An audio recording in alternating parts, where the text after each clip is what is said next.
আমি কিন্তু মন থেকে চাই জামাত আসুক। ব্যাপারটা আসলে হাস্যকর লাগবে, বাট আমি আসলে মন থেকে চাই জামাত আসুক, দেশটা একটু ঠিক হোক। জামাত কেন আসুক? জামাত আসলে দেশটা ঠিক হয়ে যাবে, তাই আমি সেটা চাই।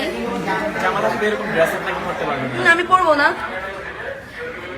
আমি চাই, আমি পড়বো না, আমি শাসন চাই। জামাত আসলে তারপরে এই পোশাক পরতে পারবেন না। আর জামাতের কোন দিকটা আপনার ভালো লাগে? জামাতই ভালো লাগে, জামাতই ভালো লাগে, আমার কোনো দিক ইয়ে নাই।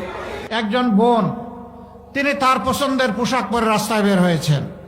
সাংবাদিক বন্ধু জিজ্ঞেস করেছে, আপনি আগামীর বাংলাদেশে সরকার হিসেবে কারে দেখতে চান? তিনি বলছেন জামাত। কেন?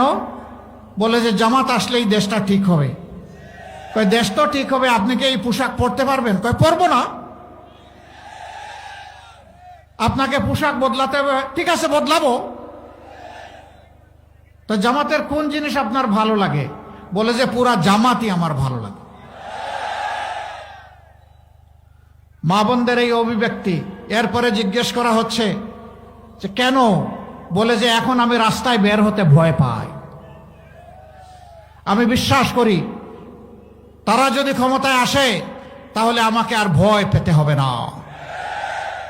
হে আল্লাহ, এই যে আমাদের মায়েদের আস্থা, তুমি আমাদেরকে শক্তি দাও, আমরা যাতে এই আস্থার প্রতিদান দিতে পারি।